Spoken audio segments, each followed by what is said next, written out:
Short refuge in the Buddha, the Dharma, and the Sangha most excellent.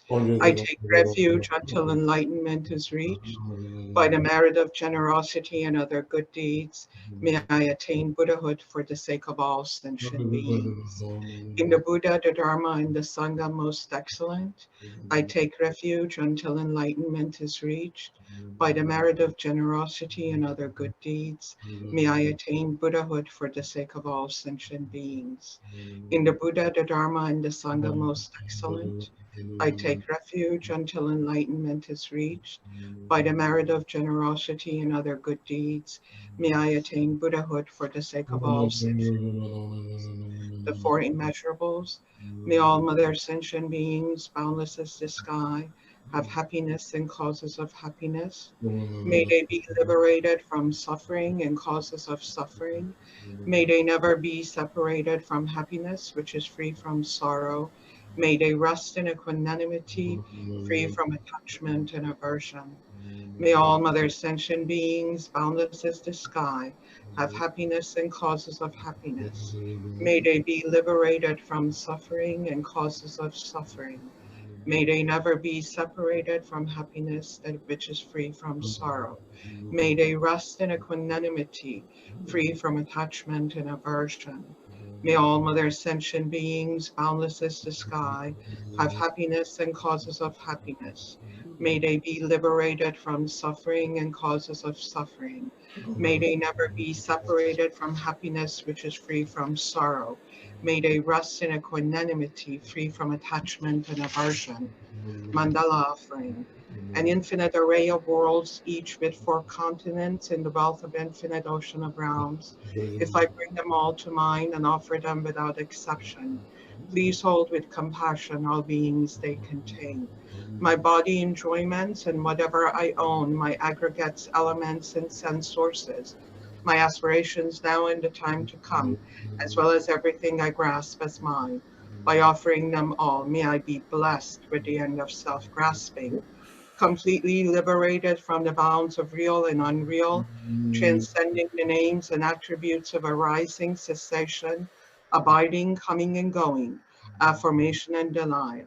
May I be blessed to attain the state of Buddhahood.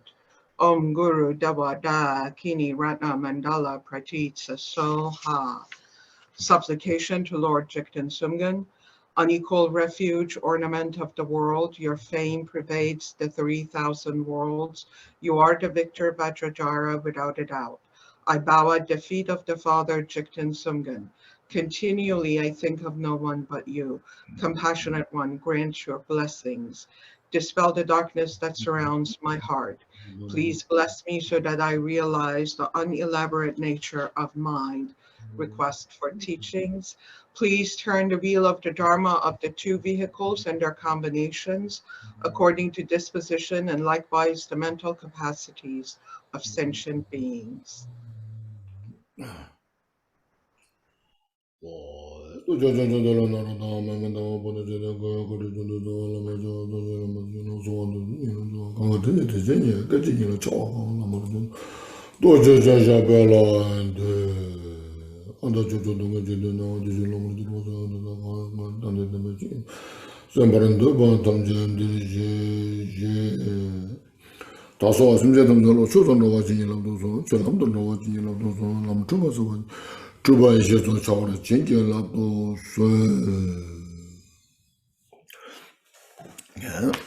Hello everybody. We're so fortunate we got this today to reflect on these precious Dharma teachings. First, please inhale fully all the blessings of the Buddha's Bodhisattvas and heal our mind and exhale.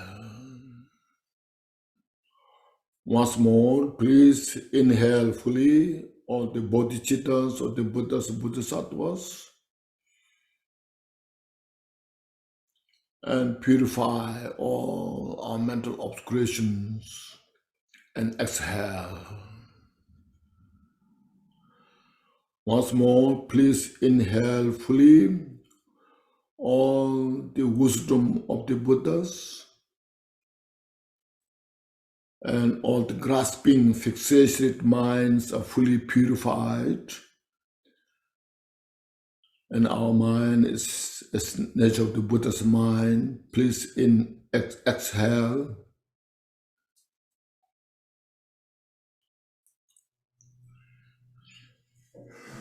Thank you.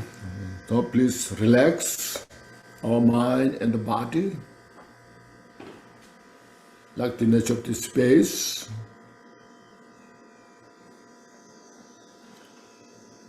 And then we'll reflect from the book Jewel Ornament of Liberation that we're studying this.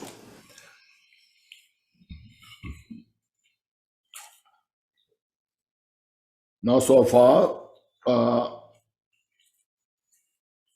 we're touching the subject on from the spiritual master's instruction, the method that we reflected on the impermanence of all the phenomena, the suffering nature of all the samsara, and its cause, the inexorable, the causation of the karma, which is the cause of all the suffering.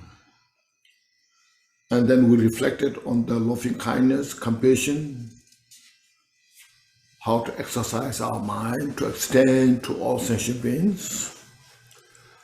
Now the fourth subject, not knowing how to attain Buddhahood.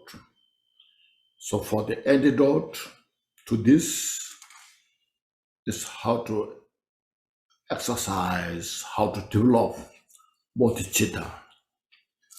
So as I mentioned, this book describes very carefully, in a complete way, just for example, if you want to build a nice house, a mansion, you need all the necessary things, the foundation, the door, windows, kitchen, roof, the wall, everything are important to have the complete constructions of the house. Now here, for the constructions of the Bodhicitta, Dharma Lord Gampopa lay out all the important points that we went through. Now, as we have reflected, the foundation of the Bodhicitta is like the house, and then the definition of the Bodhicitta, the essence of the Bodhicitta, and what types of Bodhicitta, classification, and the goal of the cultivation of the Bodhicitta to search the enlightenment for the benefit of sentient beings, and the cause, how to cultivate Bodhicitta, what are the causes, and then qualities of the teacher from whom you are receiving the Bodhisattva's vow, and the method, the ceremony, how to cultivate Bodhicitta, and beneficial effects of the aspiration Bodhicitta, action Bodhicitta.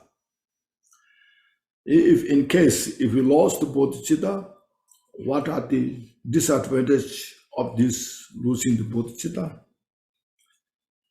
And what are the causes to lose the Bodhicitta? The aspiration Bodhicitta, action Bodhicitta, and then how to renew it, how to repeat, how to repair Bodhicitta. So this is such an important topic. Each are so important. We have to reflect all this. Within in the emptiness, they all are same nature. But within in the emptiness, when you build a house, you need all this, as I mentioned, necessary things The whole complete house is, by nature, is empty. But within that emptiness, we need all these causalities.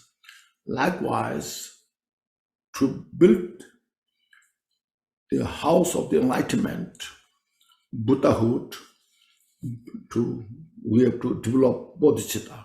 To develop Bodhicitta, these all the causes are so important. So when we could build all this, construct this, complete the Bodhicitta, then we are so well off having this related Bodhicitta and the ultimate Bodhicitta. The ultimate Bodhicitta is the emptiness, the Mahamudra nature. So once we have this, now we have to train the mind. Now we have cultivated the mind, we have developed the Bodhicitta, but it doesn't mean we're enlightened. Now we have to put into practice, get it,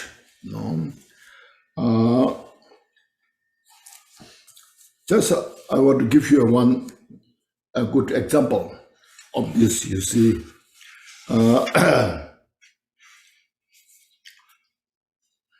suppose there's a young mother gave a birth of a child, and she was so uneducated. She doesn't know how to read, write, and she has nothing, no place to live. So she lives on the street, and then she cares her child so much. Then she tries to get food for the child herself, maybe baking.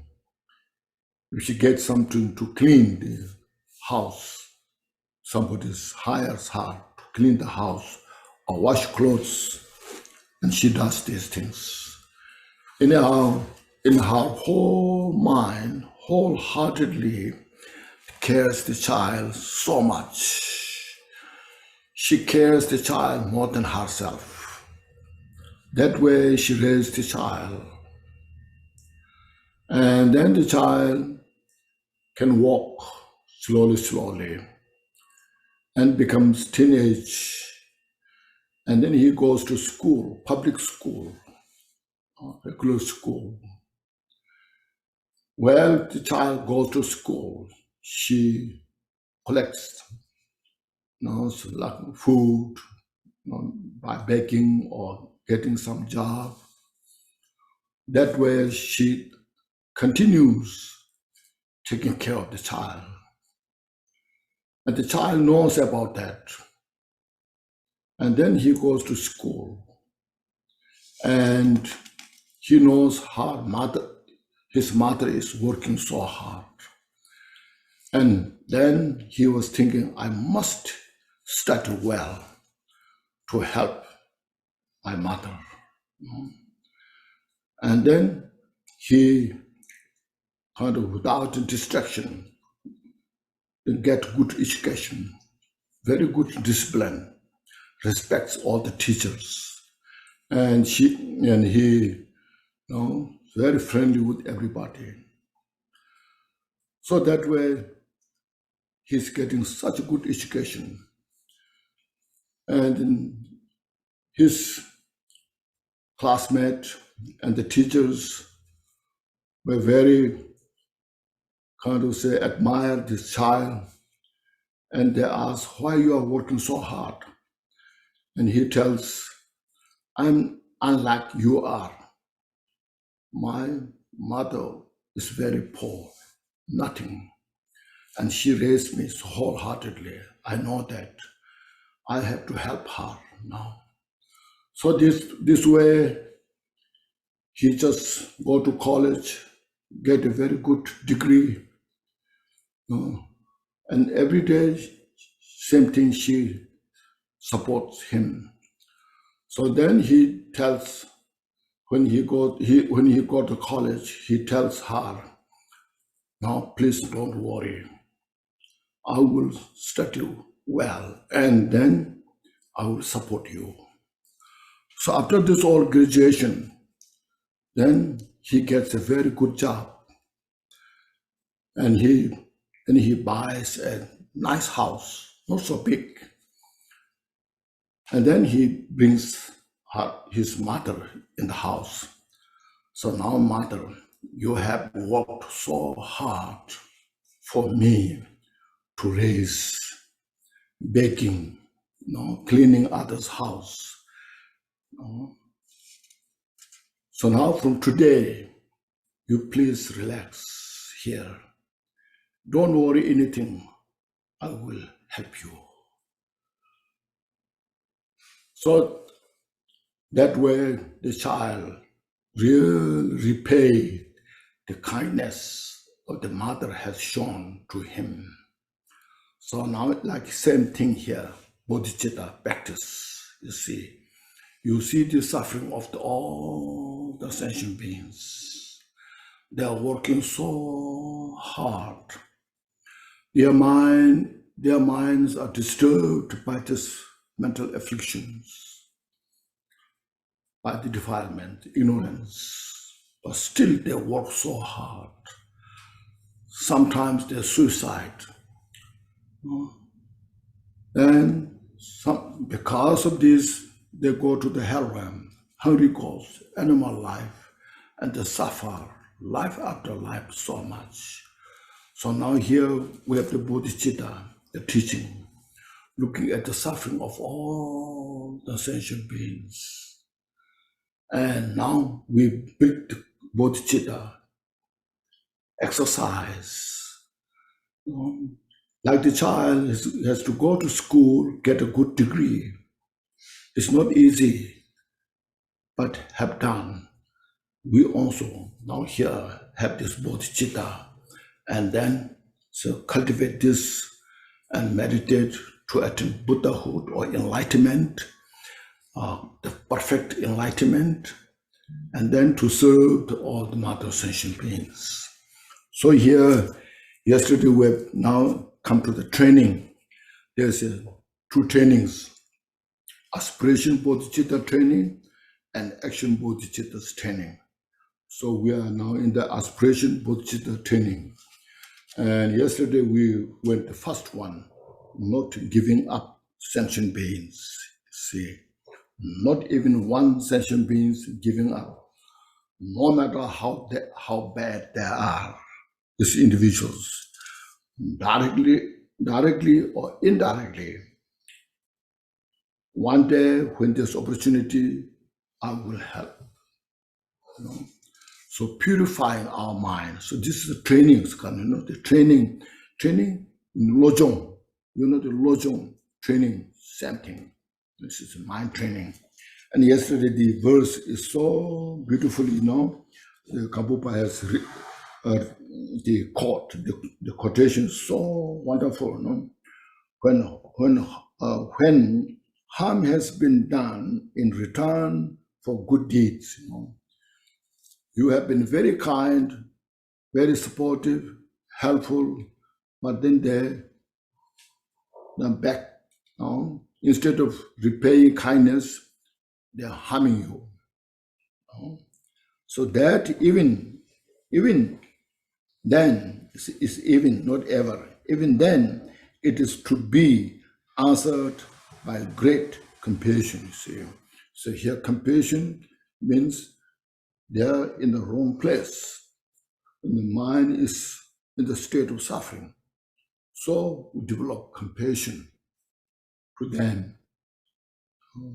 I will do anything, whatever I can, to dispel their ignorance, delusion. Just for this, for example, the excellent beings of this world means the Buddha. Buddha, through limitless aeons, practice this mind. So, return good deeds for and evil ones. You return good those who are evil to you, those who harm you.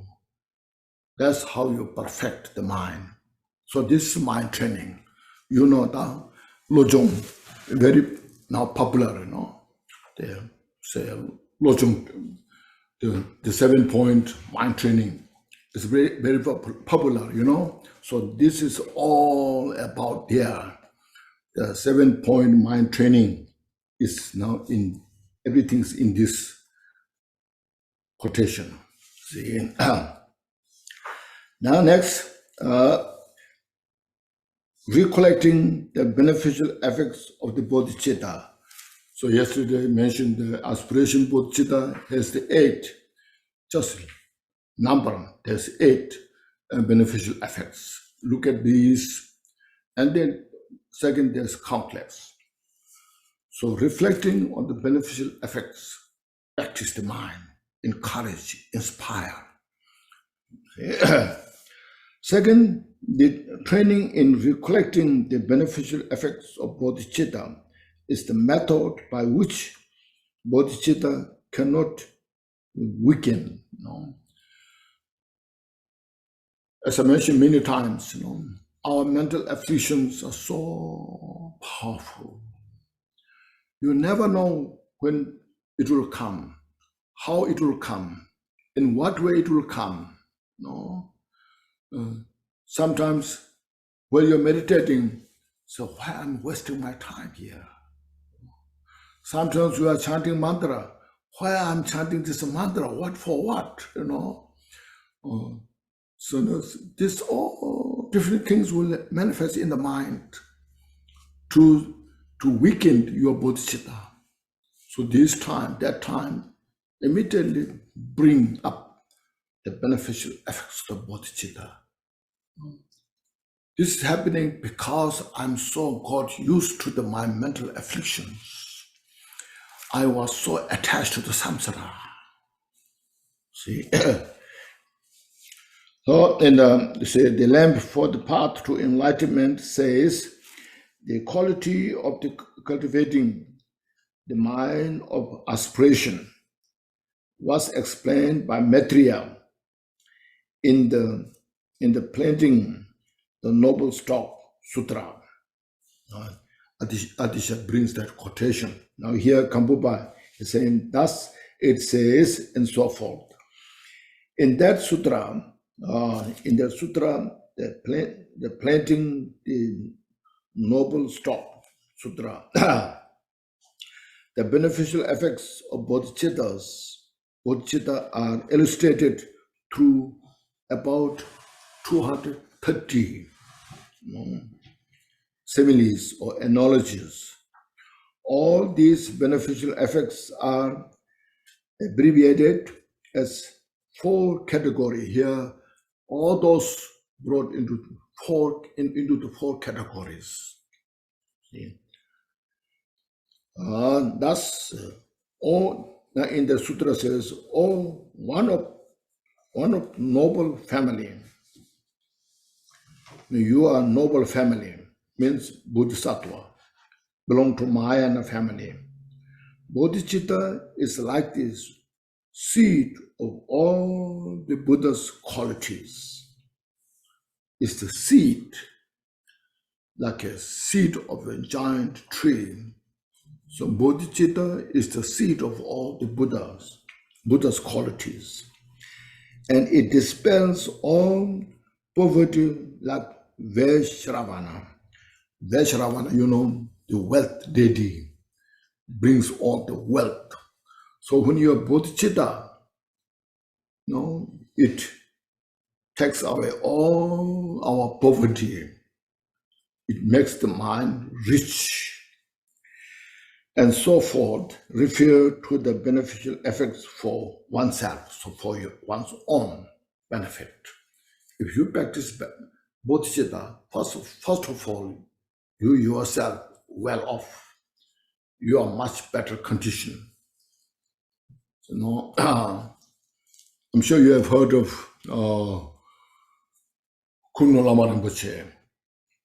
his life was very simple. He doesn't have really any position. So group of Westerners came to him, and they asked him, if you need any help, let us know, we can help you. And he said, I have everything, what I need. So his mind is very rich. So like that, when you are Bodhicitta, you are rich, you don't need anything. So that's what is here. The first one. If as it fully protects all migrators, now it means Bodhicitta fully protects all migrators like a shelter. One example, shelter. And it supports all sentient beings, so it is like ground. So a shelter and a ground, you see. Look at, when there's hot weather, very hot weather, like in Arizona, it's very hot. You see, like 110, 111, 12, 20 degrees, so hot. But as soon as you go under a big tree, shelter, and you feel fresh, cool,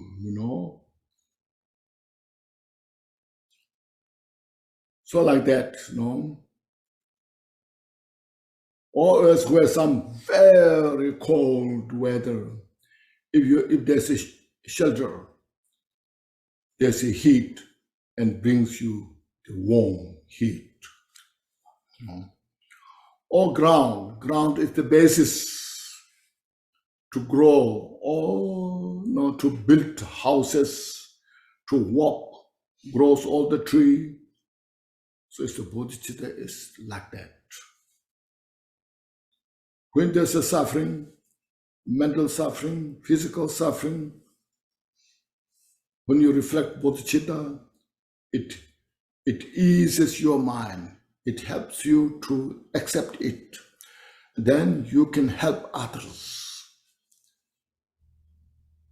without any expectation. You're free to help others.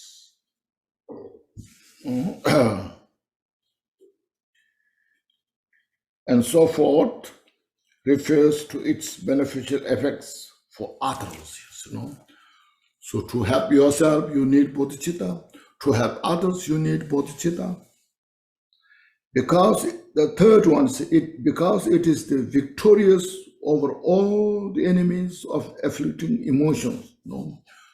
So Bodhicitta, when you're Bodhicitta, then through the Bodhicitta, all the mental afflictions are minimized, reduces to strength, and eventually, then all the mental afflictions are totally uprooted. So it's saying victorious over all enemies of mental afflicting emotions. It's like a sphere. In all time, that time there was no bombshell, all these things, spears or knife, sword, they go to the war. When they go to war, they throw spears to kill other enemies. So it's like the sphere to persecute our mental enemies, the afflicting emotions, mental defilements. And it completely cuts the tree of suffering like an axe. So the axe cuts, chainsaw, the axe cuts the tree. So the mental afflictions are totally cut by the Bodhicitta. And so forth. It refers to its beneficial effects of cutting off all the unfavorable conditions. All the unfavorable conditions, the mental afflictions, delusions, This all I will take care by the practice of Bodhicitta. When there's anger, it helps to reduce the anger. When there's desire, it helps to reduce the desire. When there's pride, jealousy, it helps to reduce these, and then eventually uproots them all. So that it is there like the bombshell, like an X, like a spears. Spears. Now the fourth one, it accomplishes all aspiration like the noble vase. Noble vase is a legendary. There's a legendary, the practitioner who practices this certain special method relate to the vase.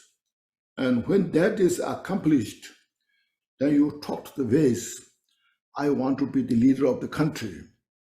And through that, you become the leader of the country. No, it's a legendary, noble vase. And it accomplishes, Bodhicitta accomplishes all wishes like the precious wish-granting jewel, and so forth, refer to the beneficial effects of establishing all the favorable conditions,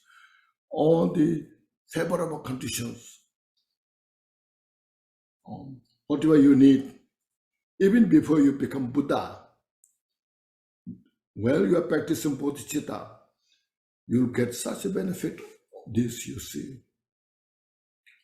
We have not really cultivated Bodhicitta and practiced it sincerely or seriously.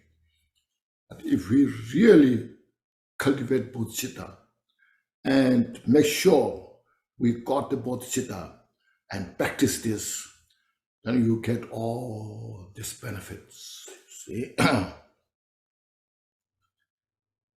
So in this way, when one collects all these virtues, qualities, one will cherish this precious Bodhicitta highly, you see. When you see it, when you understand it, when you utilize Bodhicitta, then you see, when there comes suffering, at that time you utilize Bodhicitta. When there comes, mental afflictions, obstacles, you utilize Bodhicitta, and how much benefit you get there.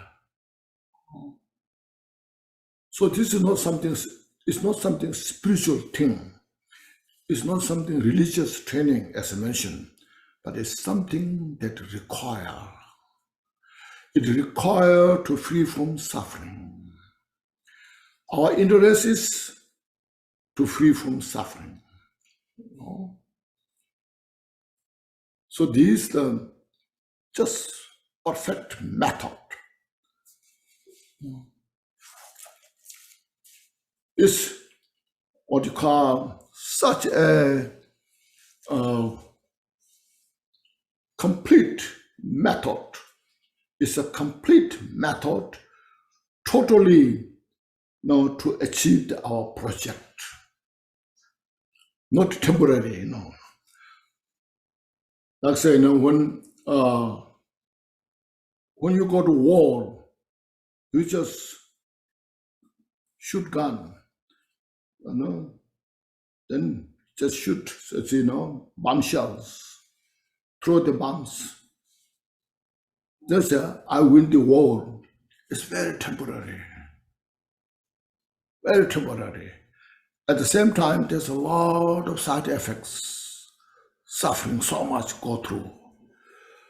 Now this way is not so easy, but if you can practice this, reflect repeatedly, and all the enemies of the mind, the enemies of our happiness, enemy of our peace are totally taken care of, then see, now and then forever. The absolute result is achieved, like Buddha did. Historically, like look at the Milarepa, you see, he was a victorious one, that he attained Buddhahood. Then at the end of his life, there was no single enemies. Everybody appreciated, respect, wanted to see him, wanted to get advice, teachings from him. See, a source of peace, source of courage, that's the Bodhicitta.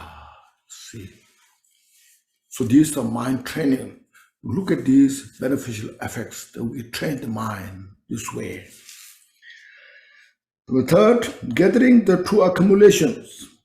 Third, the training in gathering the true accumulation is the method for increasing the strength of Bodhicitta.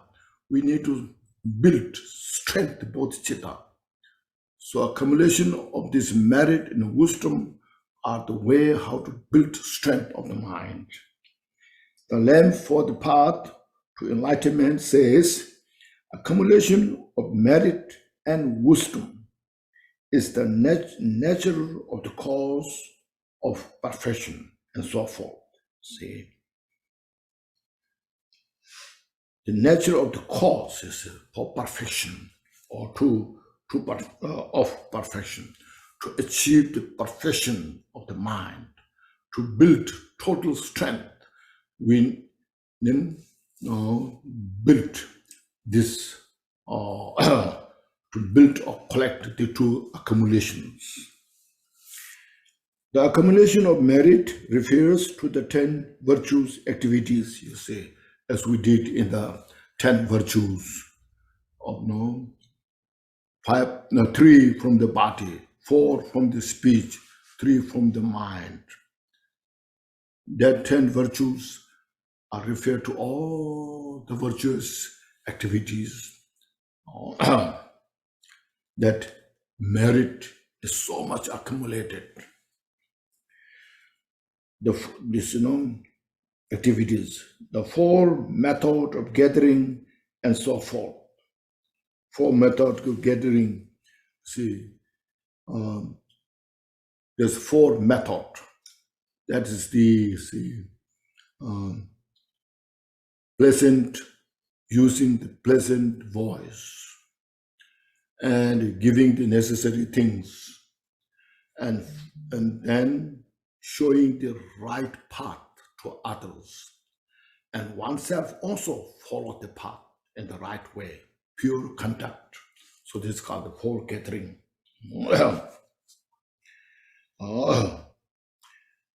The 4 method of gathering and so forth, as related to the skillful method. It's called skillful method. Skillful means very gentle, not harming others, out of wisdom, compassion. See? The accumulation of premortal wisdom refers to these practices, realizing as being fully free from the 3 spheres and so forth.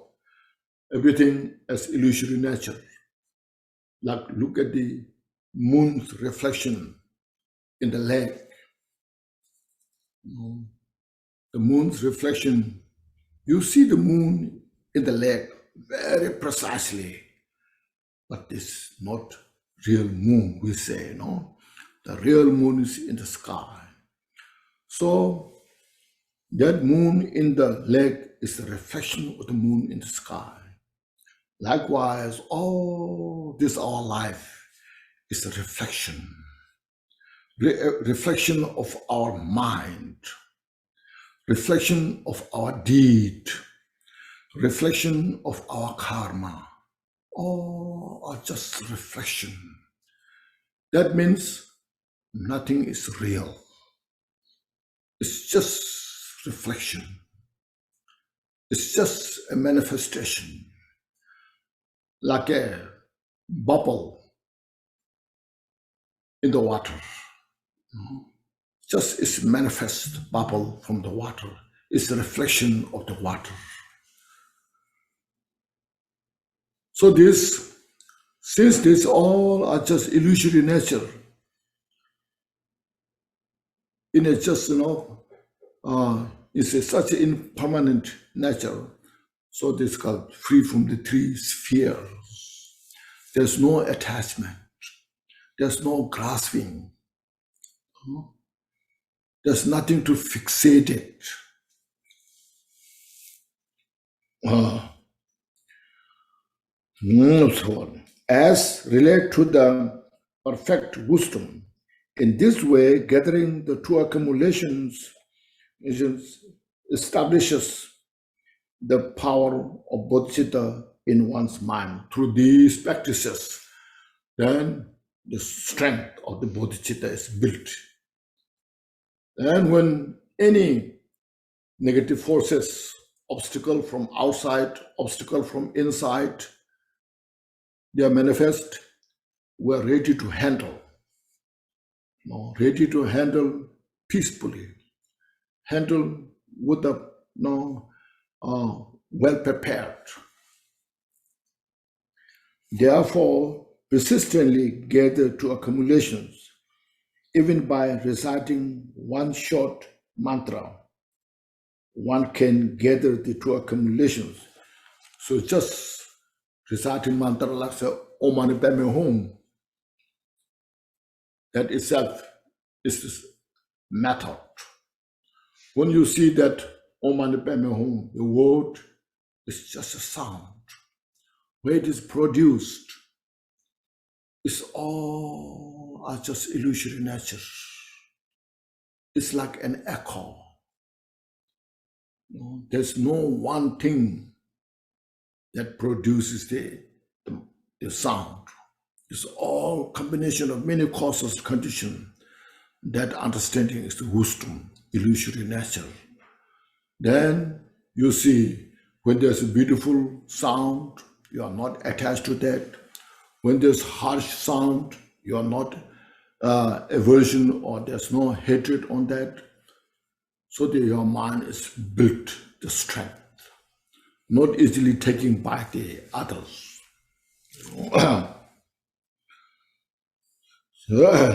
So this should be done at least once each session, means it must be done at least in 24 hours. No, 4 hours. Within 4 hours, you must repeat this kind of practice. The speech to an assembly says, today, how should I accumulate merit and wisdom? How can I benefit sentient beings? Bodhisattva was constantly contemplating in this way. See, just you ask yourself, how I can accumulate merit, how I can accumulate wisdom, reflecting, awareness, mindfulness, vigilance, all this way, you just develop the Bodhicitta. As mentioned, it's mind training. We train our mind. A lot of time we waste our mind. Our mind goes to all the different directions, and all the time we waste it. So if we have this kind of mindfulness, everything there's opportunity to develop and to accumulate the merit and wisdom. Now, therefore, practicing the enlightened minds. Now, once you developed aspiration Bodhicitta, we have to now develop that mind. See, practice it. As mentioned, as soon as you develop the aspiration Bodhicitta, you are not enlightened yet. It's just beginning. As mentioned, the child of that poor mother, when he went to school the first day, he didn't get all the degree that moment, but he went to the school for years. He earned that quality. And then he got such a high degree and then he got a job. And then, so because of this, he got a good job, he got a good salary. From that, he bought a house and helped the mother. So like this, we develop our bodhicitta by practicing. The fourth, practicing the enlightened mind, bodhicitta, repeatedly, is the method for deepening bodhicitta. So we have to deepen our bodhicitta, so build the strength bodhicitta. The length for the path to enlightenment says, after developing aspiration bodhicitta, one should make a great effort to deepen it. No, just getting it's not enough. We have to build strength.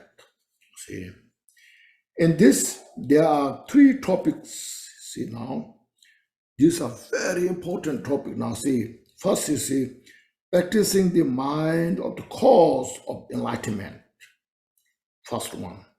Second, practicing the mind of actual enlightenment. Second. Third, practicing the mind of the action of enlightenment. Action means conduct, the morality, you know. So practicing these three deepens bodhicitta. See, for the first, persistently developing loving kindness, compassion toward all the beings at least once each session. See, they are the cause to develop bodhicitta. Because of the great loving kindness, compassion, it encourages us to take the bodhisattva's vow. So we constantly remind ourselves, practice of loving kindness, compassion. It's not enough just one session, or it's not enough say, oh, some years ago I went to retreat to practice in loving kindness and compassion. We practice that loving kindness, compassion.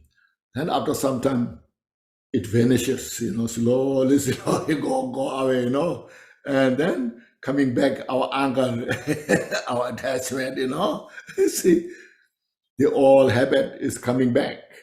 So to really push back this our old habit, we persistently practice this cause of compassion so that it inspires us to practice of bodhicitta. The second, the practice of actual enlightenment is the desire to obtain enlightenment, Buddhahood, for the benefit of sentient beings.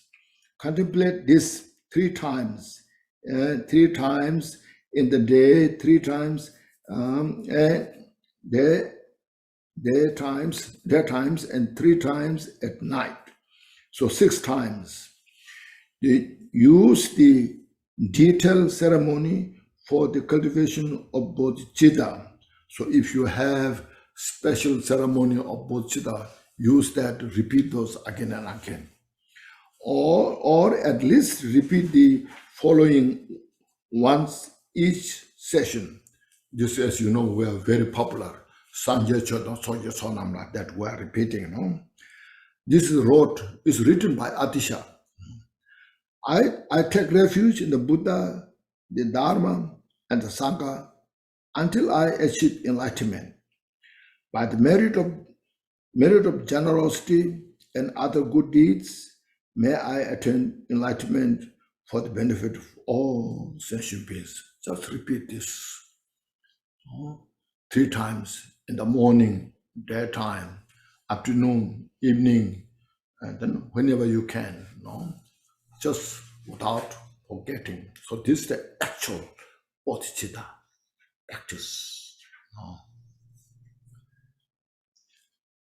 So then the third one, there are 2 subdivisions in the mind of the action action or the conduct, moral ethics of enlightenment, practicing the attitude of bodhicitta, others, and practicing purification of one's own mind.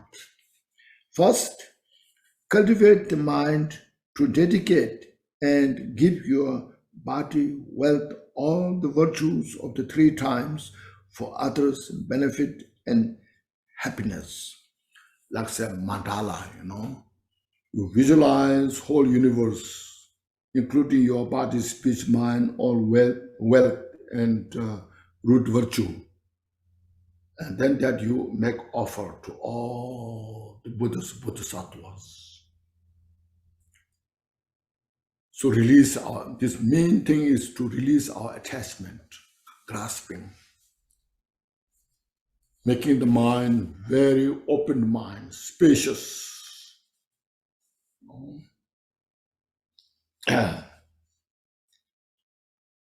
Second, practice purifying your own mind. Mind. Always watch your moral ethics and abstain from evil deeds and afflicting emotions. Always look to your own mind. How is my mental condition today? Whether I'm depressed, whether you feel sad, or whether you feel good, Sometimes you feel very sad, then you say, why? There's a cause. Any mental afflictions manifest, you're depressed, you feel sad. Any, like say, loving kindness, compassion, and to good thoughts, to help others, like any of the 10 virtues. When it's there in the mind, there's always peace, happiness, because there's no cause for suffering. So this was conduct, physical conduct, mental conduct, reflect on this. These are all mind training, you see. Then mind trains this way, step by step, and our mind becomes very flexible, workable. And then there's such a great shamatha, mental peace, kindness manifests from there. You don't have to go outside somewhere, but in your own room, you can achieve these qualities. At your solitary place, like Milarepa did. Milarepa meets very few people in the mountain, maybe once or twice a year, or maybe once or twice in a year, But he perfected bodhicitta this way. Totally dedicated mindfulness. So this is how we can do.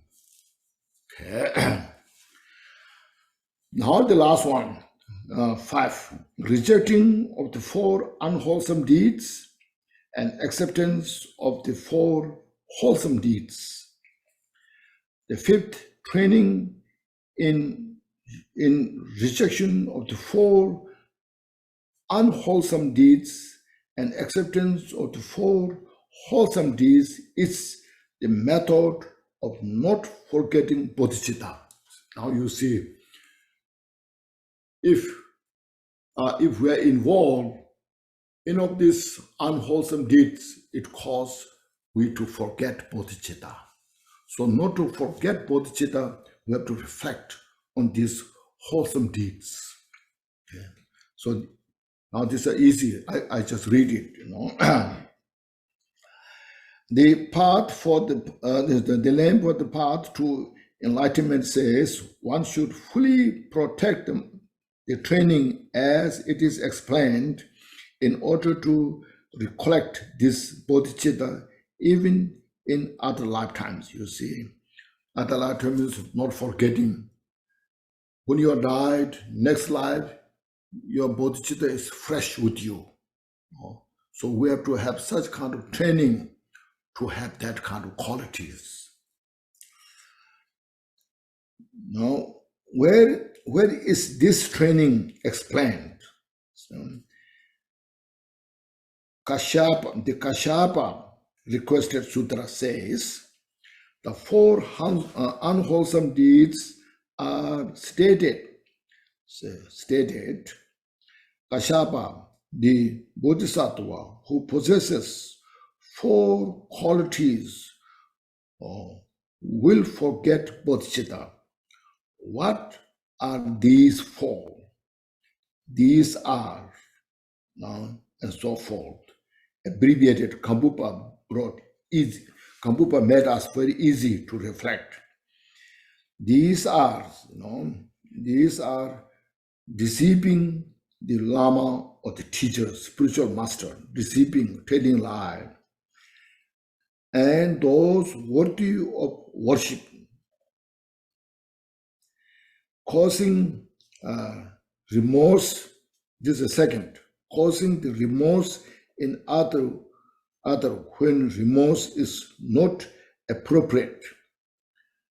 This relates to the virtuous deed, And then the third, through aversion, saying improper words about the bodhisattvas who has cultivated the bodhicitta. Then this is called abusing bodhisattvas. The fourth, behaving deceitfully towards sentient beings, means deceiving other sentient beings for one's own benefit. So these are the four unwholesome deeds that we have to avoid. Not to create negative karma. Now the four wholesome deeds are also explained in this way. Kashyapa, the bodhisattva who possesses four qualities, will remember bodhicitta immediately upon birth in all other lifetimes until he obtains the heart of enlightenment, until one becomes the Buddha. Which are these four? These are now here, and so forth, abbreviated. These are not telling lie consciously, even at the risk of one's own life. One, generally establishing all sentient beings in virtue, particularly in the virtues of the Mahayana. Two, we have to establish everybody to the virtuous life, especially in the Mahayana tradition. Seeing the bodhisattva who have cultivated bodhicitta as the Buddha and proclaiming their qualities in all the 10 directions. So bodhisattvas who have cultivated bodhicitta, we should see as the Buddha. Even they're behaving not so well. That's hard part, And the fourth, sincerely maintaining the altruistic attitude toward all sentient beings. So all the sentient beings as our mother, brother, sister, our family. So we can't see them something negative. So these are the four are wholesome deeds, wholesome actions. So now please keep this in the mind. Understand the four unwholesome deeds, action that which should be avoided, and four wholesome deeds or action that should be practiced. So it's not so difficult, you see, very easy to understand. Now, explanation of the first unwholesome deeds. When one receives the spiritual master, abbot, master, or one worthy of the offering, any who has good qualities, good qualities of the, not any good qualities here, realization of the bodhicitta, so forth, offerings by telling a lie with an insincere mind. Your bodhicitta is lost if the antidote is not applied within a session, whether they are aware of the lie or not, whether they are whether they are pleased or not, whether it is big or not, or whether they are deceived or not. They are deceived or not. So the first wholesome deed is its antidote. This is from the consciously telling the lie, even at the risk of your life. So we should how to practice this mission. Explanation of the second unwholesome deed. When someone performs virtuous deeds and you intend to make them regret, your intention is to make them regret it. This is, your bodhicitta is lost if the antidote is not applied within a session, whether they actually feel remorse or not. See, say your good friend or anybody, made a big donations, just general, and then you say, oh, careful, it's good you did this practice, generous offering, but what if next year, next month, you have nothing to eat?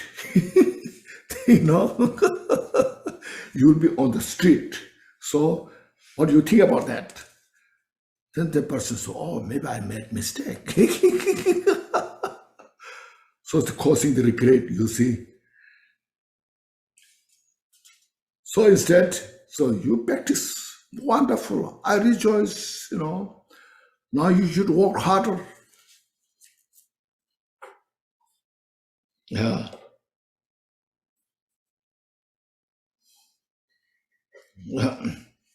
Now in this here antidote, establish all sentient beings in virtue, particularly in the virtue of the Mayana. That's the antidote, or the remedy. Here note we have Changawa and Chayuva, the two specified virtuous Mayana action. It is equal to the Mayana action. They say, Jayantap said either Mayana or Hinayana actions. Doesn't matter. It's Mayana or Hinayana, doesn't matter. As long as you create cause to regret, that law, it gives you to forget your bodhicitta. So here's, take for example, the practice of generosity. The way of giving is virtuous, wonderful. But if you get hungry tomorrow and have to go begging and so forth, this can cause regret. An explanation of the third unwholesome deeds. When with hatred you use improper words with a person who has cultivated bodhicitta, bodhicitta is lost if the antidote is not applied within a session. A session I mentioned, within 4 hours. Whether you express ordinary faults or faults of dharma, ordinary faults like your behave, wearing clothes, like those things. And for Dharma, or he doesn't have much education, understanding, practice this Dharma, fall of the Dharma, whether directly or indirectly, whether specific or not, whether gently or harshly, whether they heard it or not, whether they heard, not heard, doesn't matter, no, as long as you express, or whether they were pleased or not. That, so that is the unwholesome deeds. Now for the antidote for that, the third wholesome deed is its antidote. Should see Bodhisattva who have cultivated Bodhicitta as Buddha and make effort to proclaim their virtues in all the 10 directions. Their virtues mean their qualities. All such person is cultivated Bodhicitta, wonderful, wanted that person will become Buddha, so it is same as the Buddha, just see it from the good side. Purify our mind, purify our negative thoughts. Basically, our mind training. We have this kind of lot of judgment, so it is just, it ruins our mind. Now the fourth explanation of the fourth unwholesome deeds, when with deceit you commit fraud, toward any sentient beings, anybody. Bodhicitta is lost if the antidote is not applied within a session, whether he was aware of it or not, or whether it caused harm or not. So this, it will lose, or basically say you forget the Bodhicitta. So that cause to forget the Bodhicitta. So not to forget Bodhicitta is this one now. The fourth wholesome deeds is its antidote. Maintain the altruistic attitude towards all sentient beings and wish to benefit others without considering your own profit. So don't look at how much you get benefit, but always just think of others, how they should be happy, peaceful, how I can help to them. Not manipulating others for your own benefit. So these are the training of the aspiration Bodhicitta. So please read carefully, not so much, very easy, but reflecting this, persistently practicing this is so important. Otherwise, our mind is always go towards the wrong direction. So first, it's wonderful to take the Bodhisattva's vow, but that's not enough. Now we have to maintain the mind, and we have to progress the mind step by step. Okay. Now next, chapter 11, training in action Bodhicitta. The action Bodhicitta, the engagement Bodhicitta. B, training in action Bodhicitta. Action Bodhicitta has three types of trainings. The training in superior morality. This superior means Bodhicitta. One who has the Bodhicitta, that person's mind becomes superior than others' mind in the samsara. The training in superior thought. This thought here, thought means samadhi. meditative concentration, samadhi. And the third one, and the training in superior wisdom awareness, realization of emptiness of everything. Yeah. The lamp for the path to enlightenment says, if one maintains the vows of action bodhicitta and trains well in the three types of moral ethics, so they're all three, they're called three types of moral ethics. Actually, morality, and the samadhi, and the meditation, and the wisdom awareness, ethics. Devotion for the three moral ethics, also the three moral training will increase. If you have devotion to these three, then they will increase, they will develop, become stronger. Okay.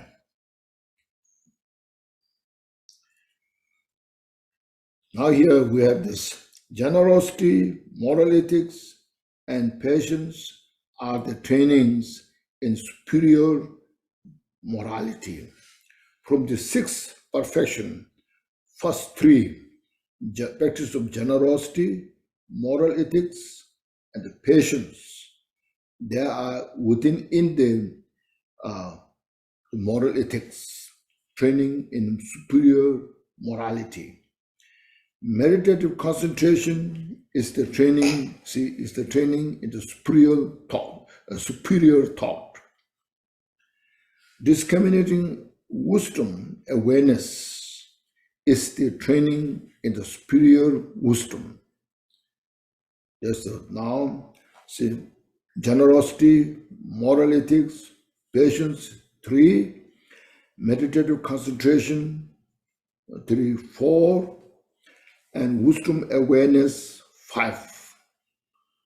Now next, perseverance is the support for all. The perseverance from the 6 paramita, the perseverance goes to all these 3.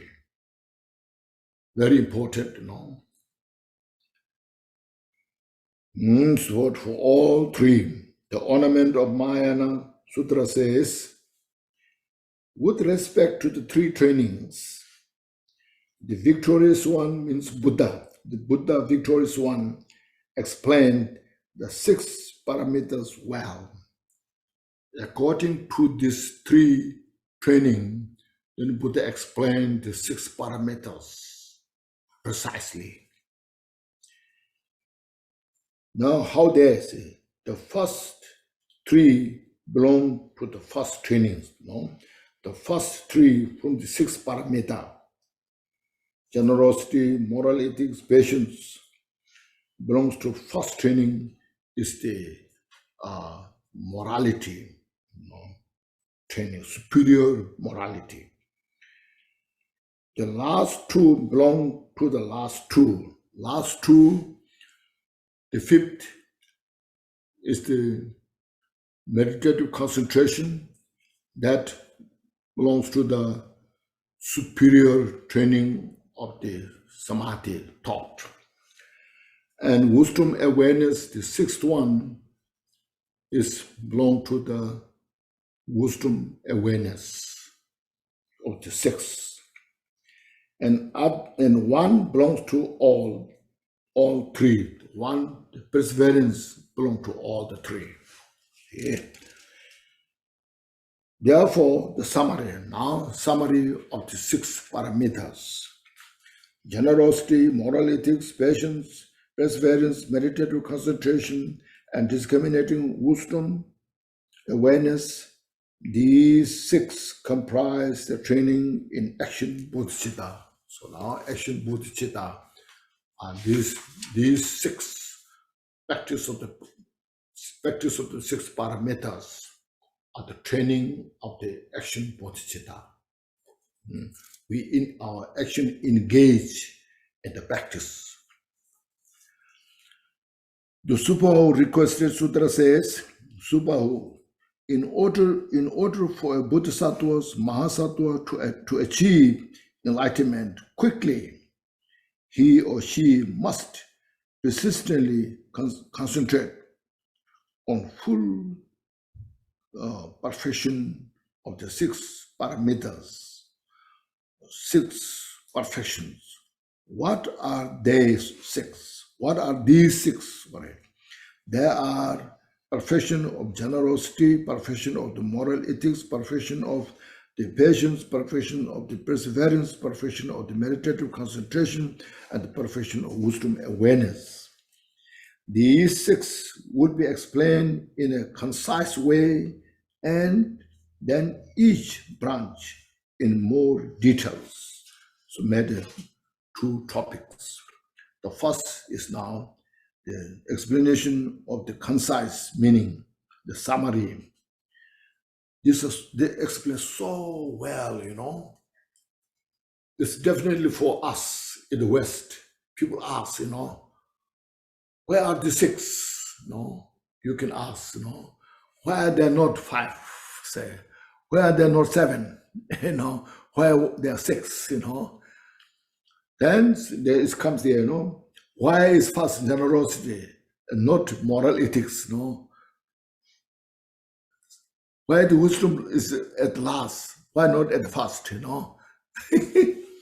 So here now, the summary: definite number, definite order, characteristics of each, definition of each, division and grouping. These 6 comprise the 6 parameters. Okay. Now first, definite number.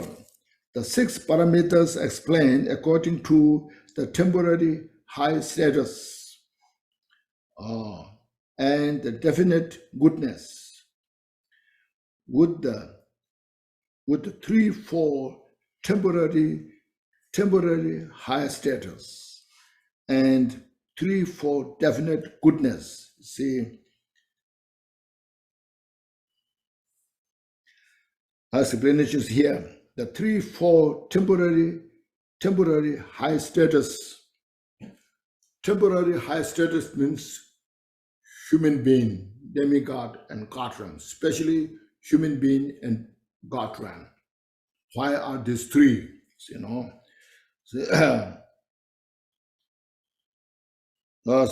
Are generosity, which is for wealth. You see, if you practice generosity, which cause to develop wealth. Moral ethics, which is for bhati, say, to be born in the human life, to be born in the God realm, one should have good moral ethics. And patience, you need all this for having good friends. You should have a patience, which is for surrounding people. The 3, 4 definite goodness are the perseverance, which is for increasing virtue. When you have perseverance, then you will study, you will practice, you will know do the good practice, meditation, go to retreat. See, meditative concentration. Meditative concentration is for calm abiding. We need the mind calm, peaceful, in order to have a good wisdom. And then the last, wisdom awareness, which is for special insight. Without wisdom, you may meditate for thousands of years. You cannot get out of samsara. But the wisdom, special insight, cuts or dispels the darkness of the ignorance. Thus, the ornament of Mahayana Sutra says, excellent wealth, excellent bhati, and excellent surrounding are for temporary higher status, and so forth. So this is why this definite number, why we need 6 parameters. Also, to practice Dharma, we need precious human life. We need also food. We need also supporters, teachers. For this also we need generosity, moral ethics, also patience as well. Now number two, definite order. They are explained in the order they develop in the mind. Through the practice of generosity, one will accept the pure morality without focusing on material concern. When one has moral ethics, one will have patience. When one has the patience, one can make the effort with the perseverance. When one has made effort with the perseverance, meditative concentration will arise. When one has observed in the meditative concentration, one will perfectly realize the nature of all phenomena. So this why it is definite order. Basically, practice of generosity is easier than practice of moral ethics, which will come later. But when one practices the generosity, then one will increase to practice the moral ethics. To practice the moral ethics successfully, we need patience. Then there comes perseverance. You need to work harder. That helps to calm the mind. When the mind is calm, peaceful, then the special wisdom is manifest. Or the order is explained from lower to higher practice. Those which are lower are explained first, and the superior ones are explained later. Or another way, the order is from the gross to the subtle level, as mentioned. This is what it means. Generosity practice is easier than moral ethics. Can you give some donations? Oh, yes, okay, I'll give. But can you take the precept? No, I wait.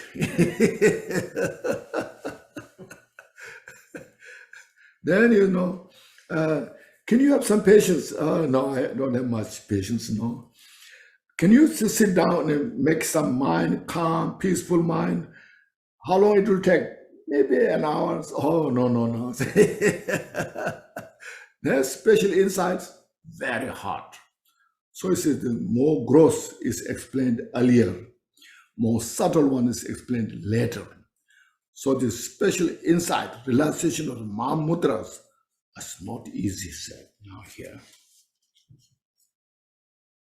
These which are more gross or easier to follow are explained earlier first, and those which are subtle and more difficult to follow are explained later. See, so they make perfect sense. So that's why it's mentioned this book. This very short, few sentences explain, but very profound, very direct. See? The Ornament of Mahayana Sutra says the second arises in dependence on the first, because some abides lower and higher, because being gross or subtle, in this way the orders abides respectively. So the orders are explained in this way. So wonderful, beautiful. There's so many books you see, but here it explains complete way. Now the third characteristics, the perfection of each of the 6 parameters of the Bodhisattvas. generosity, and so forth, is categorized into 4 characteristics. Each has 4 characteristics. Their decrease, their opposite. Means when you practice generosity, your attachment to wealth decrease. When you practice moral ethics, then immorality is purified. So forth, like that. Decrease, their opposite. And when you practice patience, then your anger is reduced. When you practice shamatha, your busy mind is reduced. When you practice the wisdom awareness, then the afflicted mind is reduced. Your mind is more special. See? They produce the premodal wisdom of non-conceptual thoughts. So through these practices, each of them helps us to purify our delusions and supports to realize non-conceptual wisdom, awareness.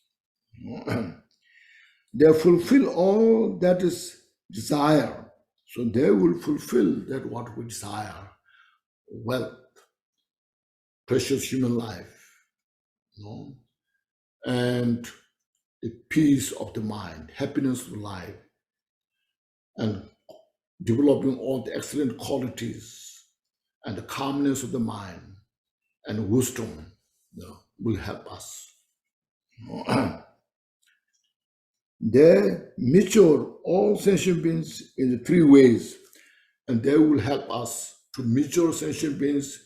3 ways is Sharavaka, Patik Buddha, and Bodhisattvas.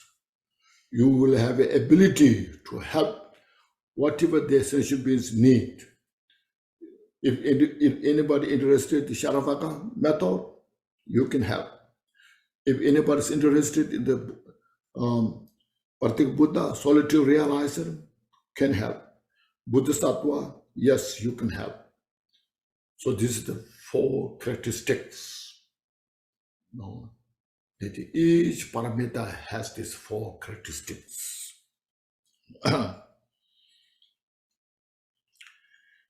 The ornament of Mahayana Sutra says, generosity destroys its opposite. Possesses premodal. So in the generosity, you can put morality, patience, perseverance, meditative concentration, wisdom awareness. Possesses the premodal wisdom of non-conceptual thought, fulfill all desire, and matures sentient beings in the 3 ways, so forth. Okay. Now, definition of each of these, the 4 definitions. Generosity dispels poverty.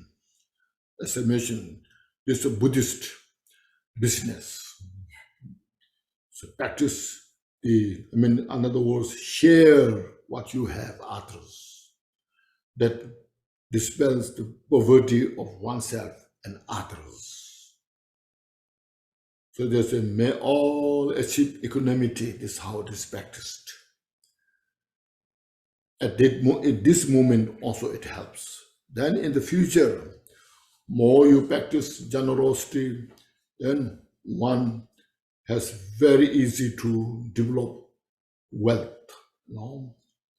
So there's great kings in the history there, because in their previous life they practiced so much generosity.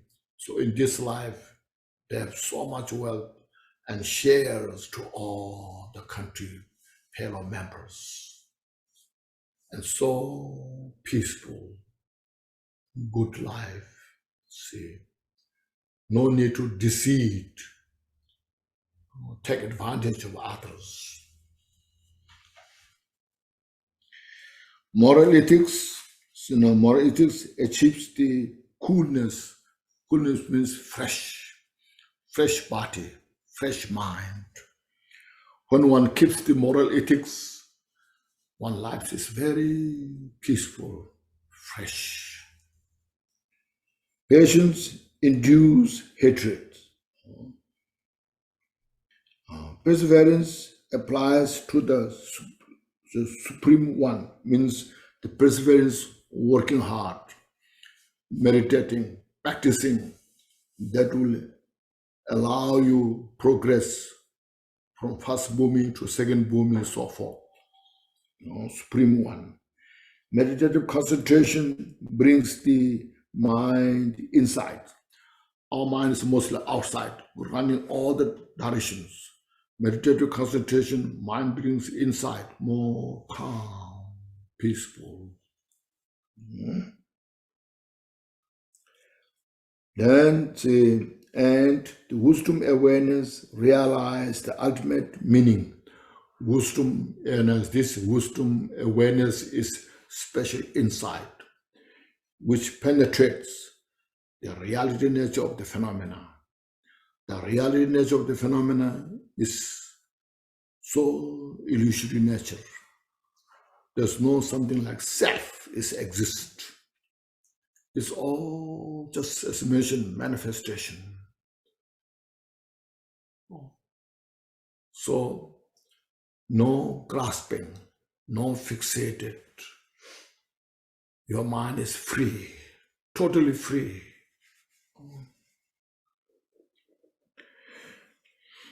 Ultimate meaning.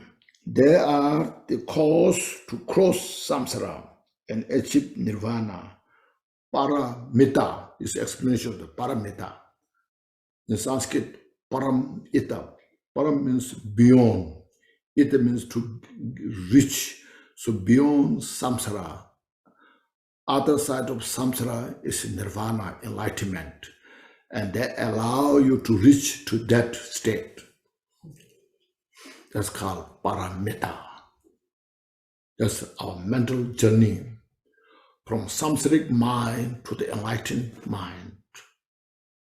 This our very mind, the mind that what you have now within us, that mind, when that mind is confused, then is samsara. We're entangled within the confusion. And that very mind which is confused, when there's a wisdom, and you are entangled with the confusion, and realize the nature of that confusion is nothing but empty, and you see how you are enlightened. So these 6 paramitas are the direct method to realize it. All together the 6, all these together 6 come together and helps us to see your mind and to free from the samsara. It's called beyond samsara. You see, they are the cause to cross samsara and achieve nirvana. Therefore, they are called paramita, the perfection. Thus, the ornament of Mahayana Sutra says, therefore it is said, dispelling poverty, obtaining coolness, enduring hatred, applying the spring, the perseverance, and holding the mind inside, realizing the ultimate meaning. So through that, you are free from samsara. See, so precious, you see. No? Now the 5th one, the 5th division. So if you divide the 6 parameters, you multiply, and it becomes so many. It's called 84,000 categories of the paramitas. But here we have briefly, generosity of generosity, moral ethics of generosity, patience of generosity, perseverance of generosity, meditative concentration of generosity, the wisdom awareness of generosity. So generosity you multiply into 6. Likewise, now moral ethics 6 and patience 6. See, you can say,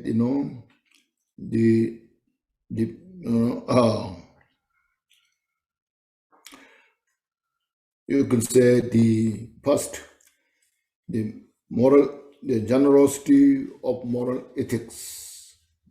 Then the moral ethics, moral ethics of moral ethics, moral ethics of patience, moral ethics of meditative concentration, moral ethics of then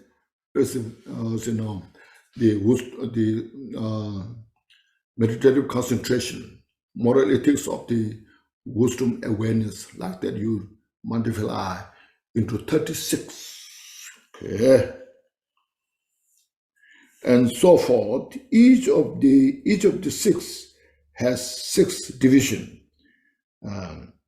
totaling 36. So if you multiply 6 to 6, 36. Thus, the ornament of clear realization says the 6 parameters, generosity and so forth, grouped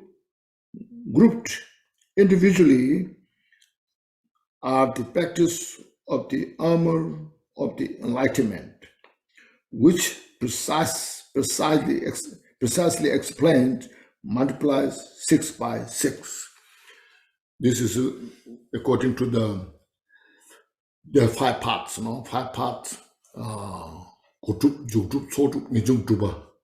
So in the part of accumulation, these are the practice here. So you see this, when you multiply, this multiplies goes to 36. And as mentioned, if you go really farther, the 84,000 types of perfection. Now to number 6, grouping. There are these 6 parameters. They are also grouped into the 2 accumulations. Generosity and moral ethics are the accumulation of merit, and wisdom awareness is the accumulation of perfect wisdom. Patience, perseverance, and meditative concentrations are included in both accumulations. Accumulation of merit, accumulation of wisdom. That's the ornament of Mahayana Sutra says. So this is one way of grouping. There are some others. There's a generosity, moral ethics, patience. They are grouped in the merit. And then,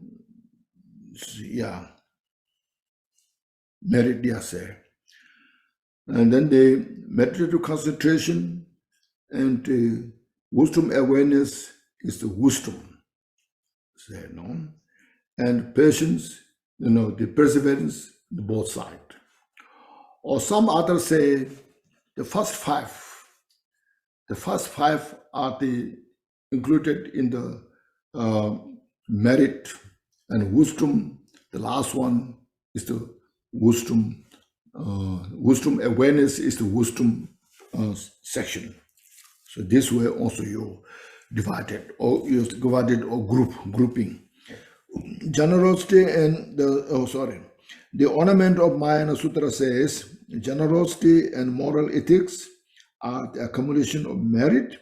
Wisdom awareness is the accumulation of the perfect wisdom, and the Other three belong to both.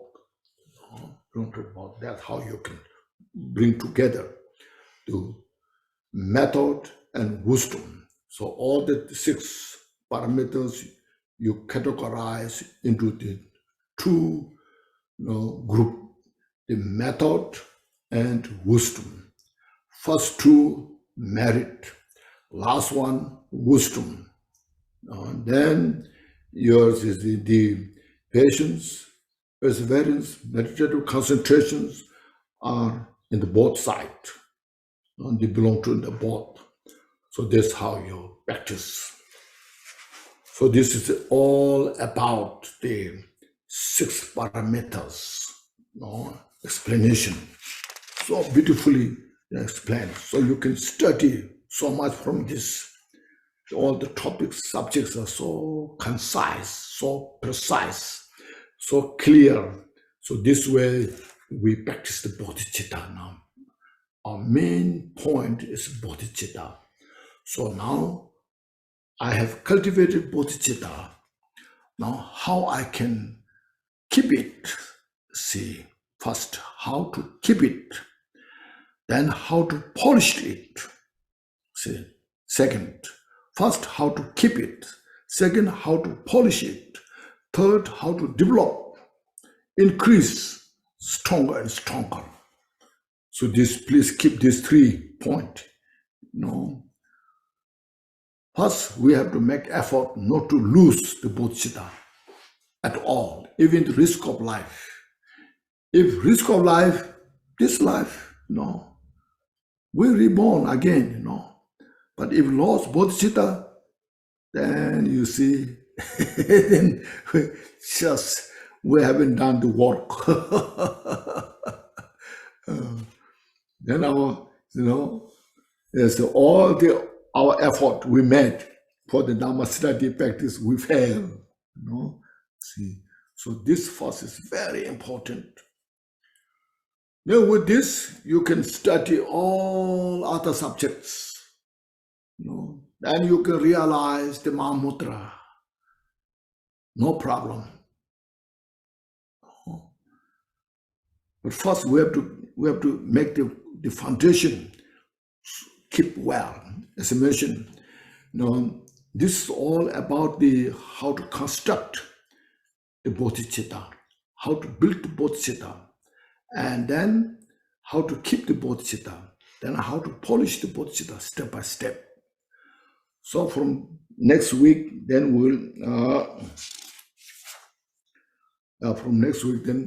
we go to the 6 parameters step by step, So I think we have done so well. In this July, today is July 31st. And see, within these 5 weeks, we come to chapter 11. I think we have done so well, Have you got some benefit from this? That's wonderful, This is how you see, as I mentioned, Gampopa, through many lifetimes, not just only this lifetime, through many lifetimes, he has been practicing Bodhicitta. So he's expert about the Bodhicitta practice. And then through that very life, he went through all the studies, practice, training, in a complete way. He followed Kadampa tradition from the Nagarjuna system, from the Asanga systems, thoroughly, not just study a little bit here, there, not that. Thoroughly he studied all what they have to offer. And after that, he went to Milarepa, and studied complete Vajrayana teachings, including the 6 Yogas Narupa, Mahamudra, all the highest Yoga Tantra practices, So he embodied all the Buddha's teaching, that what Buddha taught, without missing any point. Not just only scholar. He say he studied this, he studied this, he studied that, all this, and analysis, all this. Not just only that. He thoroughly practiced and enlightened. See, accomplished all the practice. This means mental journey. All his mind totally revealed as Buddha did. So from that state, then he taught all the teachings step by step. He produced so many great teachers and students. That's why his teachings were so productive. And he asked all the practitioners, go to retreat. Because the very purpose of the Dharma teachings, what Buddha taught, we have to free from samsara. Not just to become a scholar, not just become a teacher, but free from samsara. And that he put so much emphasis. Go to retreat. That's called, like say, 3-year retreat. 3-year retreat is just one example. You can't expect you will enlighten in the 3 years, Can you expect that? I doubt, But it's beginning. Then you see, if you go to 3-year retreat, you get some experience, what it's like. Then you see fourth, you father go to retreat, you'll go to retreat for the rest of your life. And you experience the teachings. It's all, as I mentioned, it's a mind training. Our mind is not easy. Our mind is so wild, Our mind is so unruly. It will make you crazy. Your mind will make you crazy. So our mind, we have to work with our own mind. So that's Dharma is about. See, Dharma will make the person peaceful, a reliable person, useful person, and helping others. That's what is Dharma, what Buddha taught. That since we cannot practice Dharma successfully, even in the Buddhist world, there's a problem. It's not because the problem of the Dharma. It's not because of the Buddha's teaching. It's because of we could not apply ourselves. We cannot practice ourselves well. So like other sentient beings in the samsara, everyone has a problem, limitations. And we also, who holds this, I'm practicing Buddha's teaching, but still I have so much limitation. It's not because of the teaching, it's because of our lack of the practice, lack of how habituated. So please now, first of all, get this message, understand the point, and then we follow into the path step by step, all the way. Never give up Dharma teachings. I used to say way back when I meet some new people, when you don't like me, you can give up me. I say, but don't give up Dharma teachings. Yes,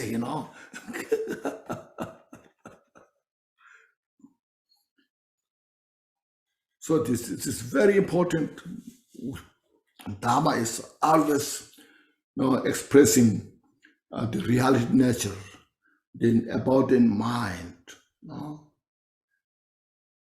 So keep that in the mind now.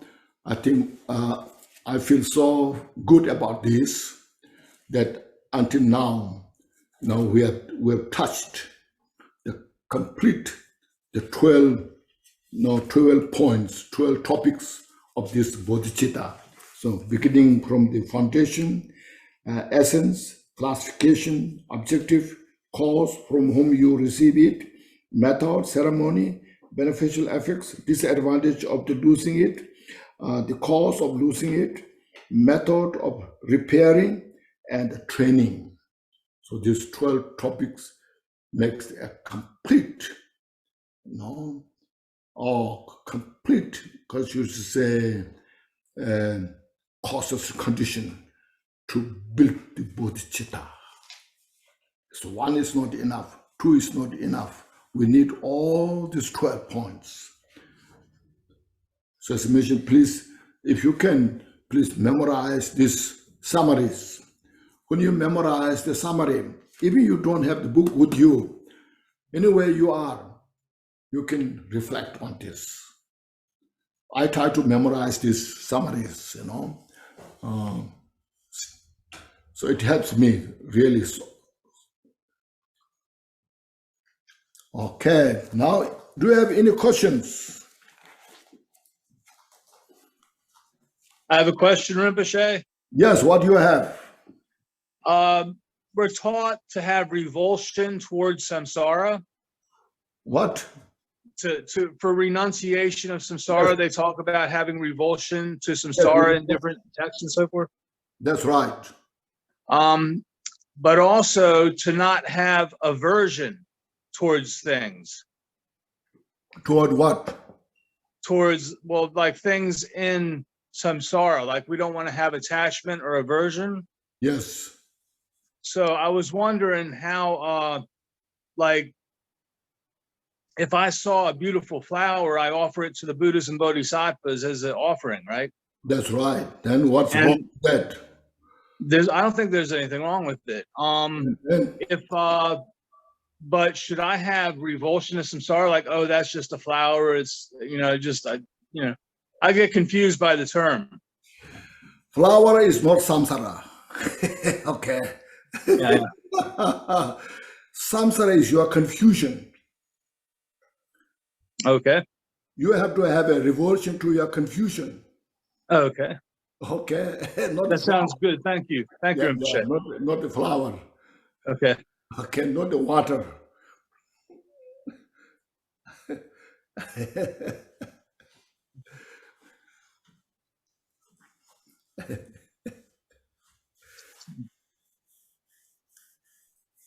Rinpoche, Yes.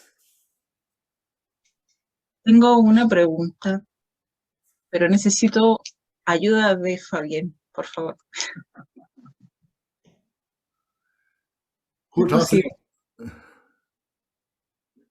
Mi pregunta es, usted habló sobre la bodhicitta en acción y dijo que cuando tuviéramos una emoción aflictiva, practicáramos la bodhicitta. Mi pregunta es, ¿cuál es su consejo exacto frente a una emoción aflictiva? ¿Qué acción debo seguir? Gracias. Yeah.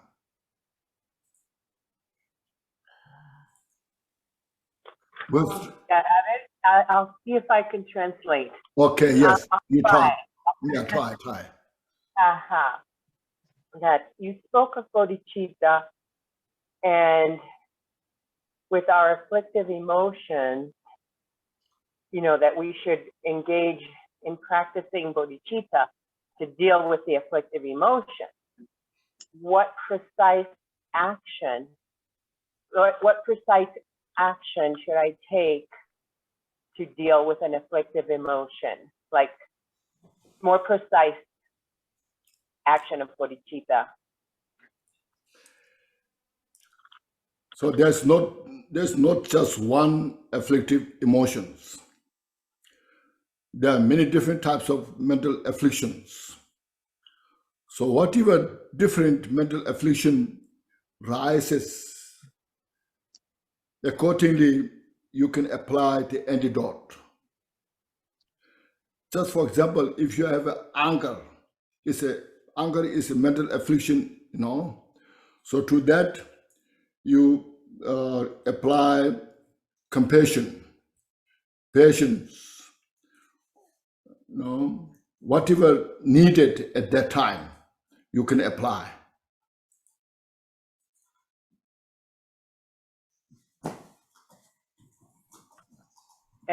Voy a intentar decir lo que dijo el maestro, que no hay solo una emoción aflictiva, hay muchas. Y entonces lo que surja, por ejemplo, si es enojo o algo así, uno aplica algo como la compasión, la paciencia.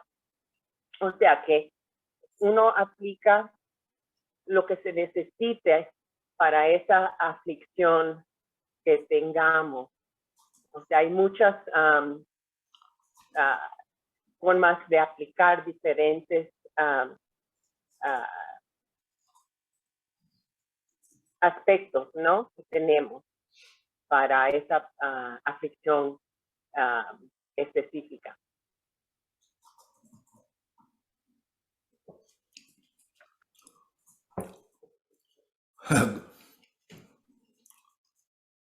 Muchas gracias, Rinpoche. Yes, qué bueno. Alex had her hand up. Alex. Yeah, go ahead, Alex. Yeah. If people can raise their hand, we might get everybody's questions answered. So where is Alex? Yeah. Hi, Yes, Rinpoche. yeah, go ahead. I was really struck by what you said about how you can get another life and be reborn, but it's harder to get bodhicitta. So does that mean that if someone is that you shouldn't kill to save your own life because that would damage your bodhicitta? Should you just stand there and say, well, and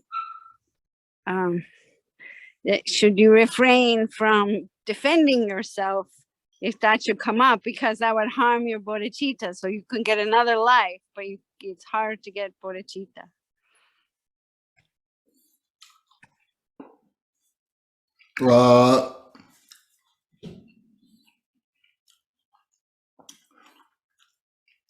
This is just guessing, if, if that happens, may not happen, I see. So in these cases, there are so many different methods, you see. If something happens, you have to look at the method, how you can relate in the best way. So that's why there's 6 parameters. There's a wisdom, there's a karma biting, there's a perseverance. You see, all this, you use this technique, how to relate, how to not to harm others, how to not lose your bodhicitta. So this is how you have to, there's so many ways how to protect your bodhicitta and not harm others,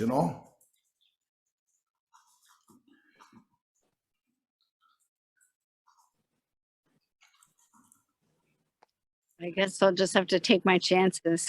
Yes. Sometimes we say, if somebody kills you, then what happen, That's if, may not happen, then. But it's always prepared. That's I think this is a very, very good word, we use in the West. Prepare for the worst. Hope for the best. Hope for the best. Prepare the worst. What do you call it?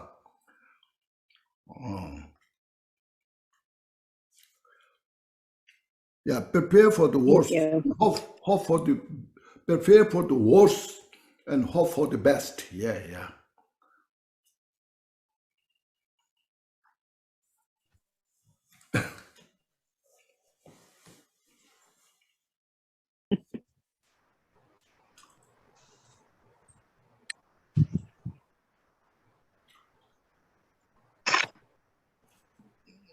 there's a story. There's a story related to this. Maybe we are not yet prepared about that. But there was a two great solitude realizer, means Bodhisattva, who is highly accomplished in the retreat, way out in the mountain. Then there was a very serious thief in the country. And then the minister, they come to know of that person. So they chase that thief. The thief ran as much as possible.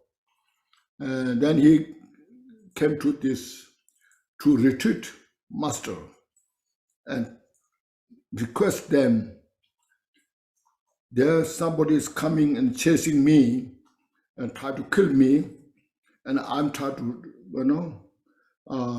escape from that.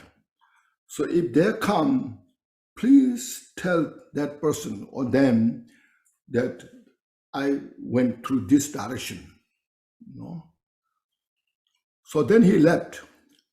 So those two great retreatants, practitioners, now they talk to each other. Now we have a dilemma, what we should do. It's very difficult now. If they say this person is run this direction, they will follow that person and will catch, If they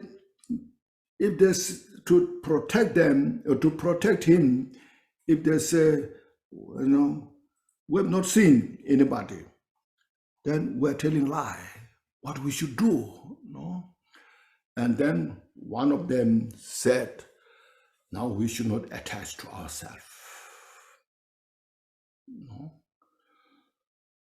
So soon after, that minister who's chasing that thief came, and they saw these two retreatants, great retreatants, and asked, have you seen anybody run from here? And this, the one who's highly accomplished in the realization of the Mahamudra said, even I don't see myself, how I can see anybody who runs from here? He said that, So then after some time, that minister caught the thief. And then they went to the court, to the kingdom, said there are two retreatants in our country. Those two are really fake practitioners. They tell lie, or they told lie. So the king sent person there to catch them and brought into the court, and they start giving punishment. Then the highly accomplished great master said, now you king, please listen to me. Who's the king? He said. If your head is king, your hand is king, your chest is king, who's the king? So when he asked these questions, the king really understood the point. Oh, this is a really highly accomplished practitioner. So then this great master said to the king and the minister, you see, even I myself, I don't see it, where I am, which, what, and all this. So how I could say there's a thief went. So this, you see, is not telling lie. You see, there's nothing to see.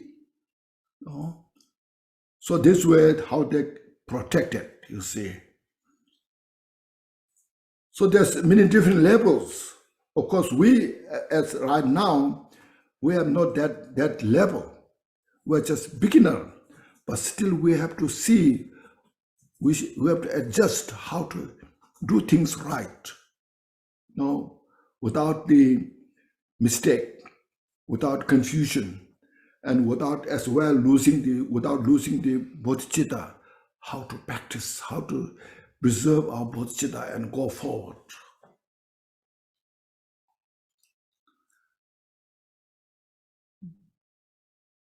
So there are so many cases like that. Then sometimes they say, oh, bodhisattvas cannot tell lie, That also not so good, Bodhisattva cannot tell lie, If bodhisattvas can tell lie, then bodhisattvas can steal, then bodhisattvas can do anything, and that's not so good, So you have to see the point where you are, what you can do in the best way. That's what's called, as mentioned, very complexity of the mind. Our mind is very complex, and the wisdom is so powerful that can handle all these things. But we need a skill. We need a way how to handle these things. This is why we need so much practice, meditation. That's how we can help people in the world. So we, as Dharma practitioners, have a great responsibility to study, practice the Dharma as much as possible, and help others. Now, it doesn't matter, lay people, ordained, non-ordained, but as long as the Dharma practitioners is very precious, so important. That's the wisdom of the Buddha, the reality nature of the phenomena.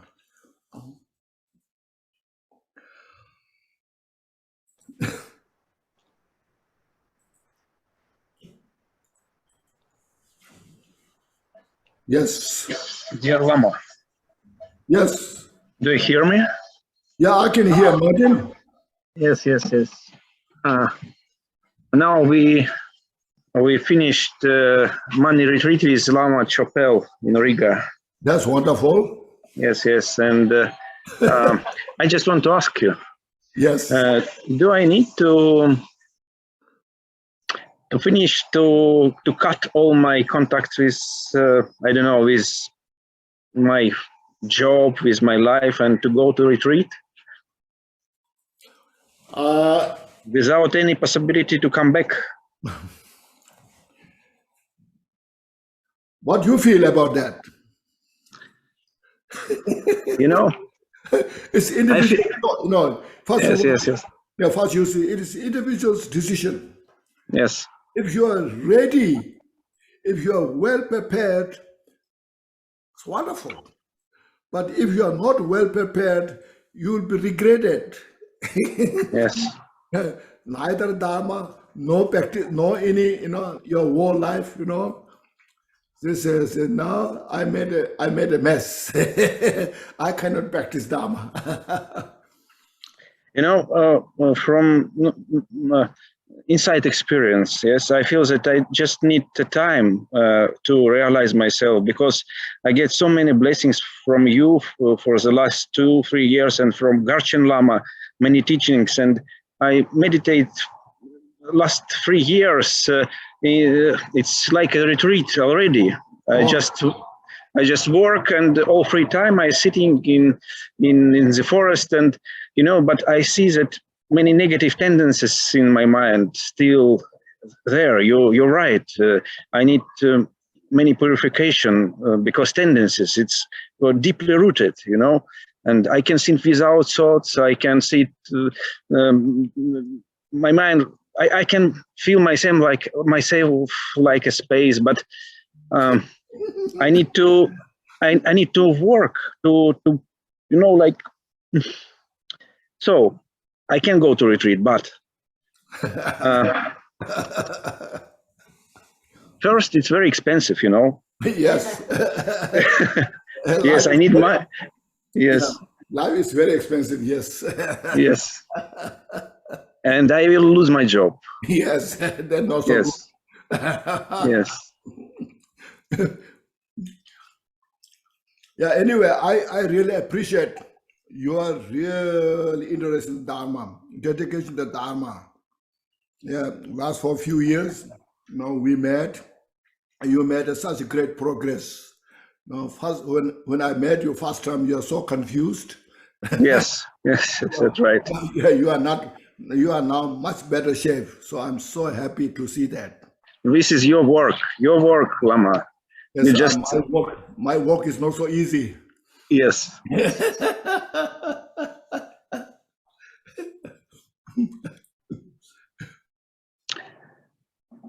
So maybe I can start with I don't know, with like a more free, in a free way, like to go to somewhere to because I have a remote job. I can sit anywhere. I can sit in the forest and just work 2 days per week. I can go to the anywhere. Yeah, that sounds good. You could do short retreat. Yes, not too long. Yes. Yes. Rinpoche, on the rejection of the 4 unwholesome deeds and the acceptance of the 4 wholesome deeds, the antidotes seem like I should have had a V8. It's almost like it's too late if you've already made the mistake. So do you work on keeping that virtuous behavior, the wholesome deeds in your life, but when you make a mistake, purify it and then just keep working on the keep wholesome working deeds, wholesome deeds? Yeah, keep working on. Okay. If you made a mistake, then you acknowledge your mistake and they improve, correct the mistake. Okay. Yeah. Thank you. Sometimes it's too late. You realize later. Okay, everybody, thank you so much.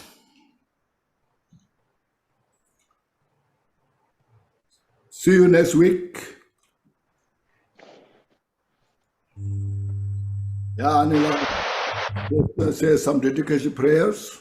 Dedication. How about if I do Kuntun Zengpo prayer today in light of everything we've talked about?